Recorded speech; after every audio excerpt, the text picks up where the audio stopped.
On today's video, I'll be going through how rental property tax works in Australia.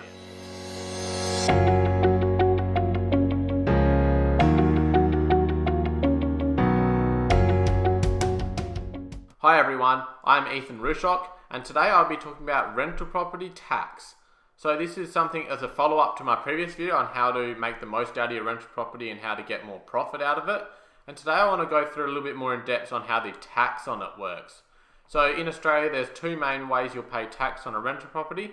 That's every year as income tax, and then you have, when you sell the property, you have capital gains tax, which is assessed in your income, but I'll go into that later. So I'll go through the difference between a positively geared property and a negatively geared property, some of the ways that you can save on that tax, as well as how it happens at the end when you eventually sell that property, how the capital gains side of it works. Okay, so the first type of tax that you'll pay will be income tax. So the way this will work is that each year when you've got your rental property, you'll have a rental schedule in your tax return. So this rental schedule will consist of the income you've got and then all the different types of expenses you've got, and at the end it'll have a profit or a loss on that rental property. So the way this works is if you've got a positively geared property, this is when your property is in a profitable position. So what will happen, for instance, you've got your income, then you run through all those expenses that you've got, and even after all those expenses, you've still made more money than you've expended, therefore you've got a profit. So what happens in this case, that profit gets added onto your taxable income. So this will obviously vary depending on what other activities you've got through the year. So for someone that earns no other income, then their taxable income will be purely the rental property profit. Whereas someone that may have a job, they may have shares that they're receiving dividends for, they may have other capital gains, interest, etc. This will get added on top of that. So the average tax rate in Australia is about 34.5 cents at the moment, which is in 2020. And this is a good way to gauge how much extra tax you'll pay on that profit. So for instance, if you have $1,000 worth of profit and you have the 34.5 cents to the dollar tax rate, then you know you're going to pay about $345-ish in tax on that rental property. So when you're looking at your profit, your real profit there for the year is going to be the $1,000 of profit less the $345 in tax. The other result would be if your property is negatively geared. So this is when after we take that income less the expenses, you're actually in a loss position.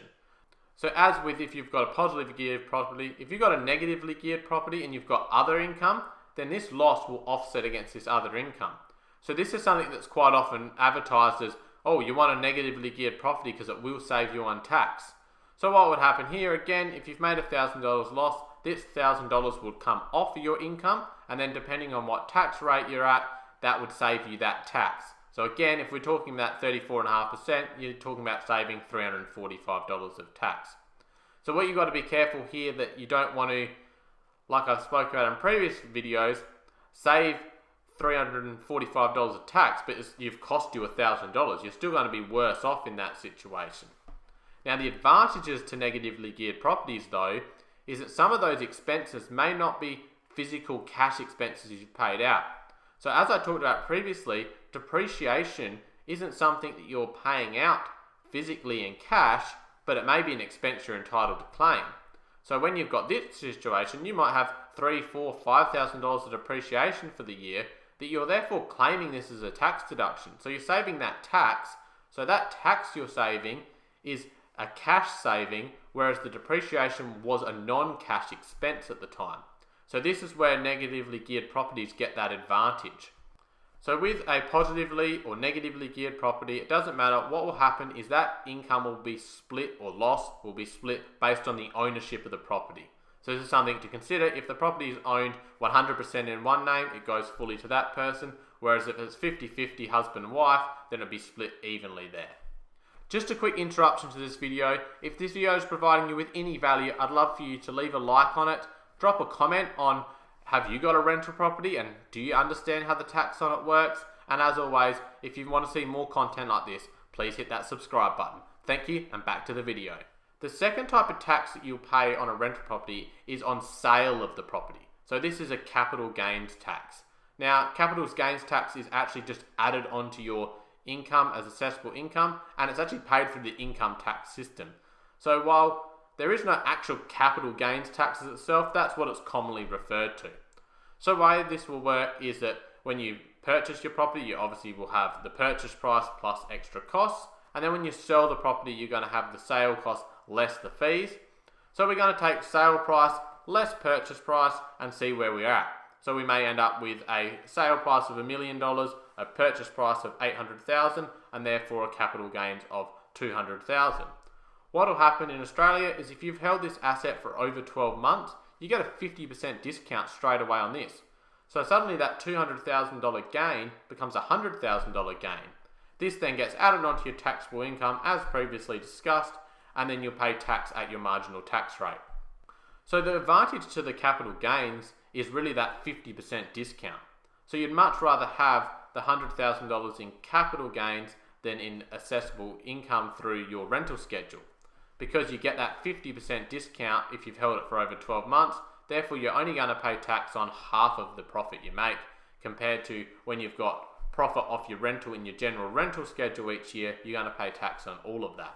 So one of the things I have discussed previously, but you've got to be careful when it comes to capital gains, is if you are claiming those depreciation items, then that will reduce the cost base of your asset. So when you sell a property, as we've discussed, you might have $1 million in sales, less the $800,000 of purchase cost, but you've actually claimed a capital works deductions, for instance, of $100,000 over time. So that's got to come off again, so you're actually left with a $300,000 gain. So it's just something to be aware of when you're doing your calculations before you sell your property, that it might not be as simple as just taking sale price less purchase price as it would be for, say, shares. Okay, a couple other important things to consider when it comes to tax on properties is make sure you get the ownership correct at the start. So there may be situations where the ownership may be more beneficial to be more heavily weighted in one partner's name compared to the others. So this is stuff you've got to speak to someone about or do your research at the beginning, because it's much easier to get this right from the start, because that's how your income or your loss will be split over time. So there may be a situation where it's better off for the higher income earner to own a higher percentage of the property, but it also may be better off the other way around. So if you're making a loss each year, obviously you'd much prefer that loss to be going on to whoever's on the highest tax bracket, but then you've got to consider if you do make a long-term capital gain, they're the one that's going to be slugged with that capital gains tax. The other thing that makes tax on rental properties a bit complex is when it comes to capital gains, if you've used the property personally as well as for assessable income. So for instance, if you own a house, you move out, you rent it out for a bit, you move back in, then you move back out and rent it again, it gets quite complex. So while there's lots of exemptions, etc., the best way is just keeping records of all those move in, move out dates, and where possible, get valuations done on any change of ownership or how the property is being used, because this will make it much easier in the long run. So as you can see, tax on rental properties isn't overly complex in Australia. It's really just remembering there's two types. It's the income or loss that you're making each year on the property, and then it's the capital gains when you sell the property, or it could be a capital loss. Thanks for watching. Make sure you check out my video on 5 tips on how you can maximize the profit you make off your rental property. I'll link it up next. As always, talk to you on the next video.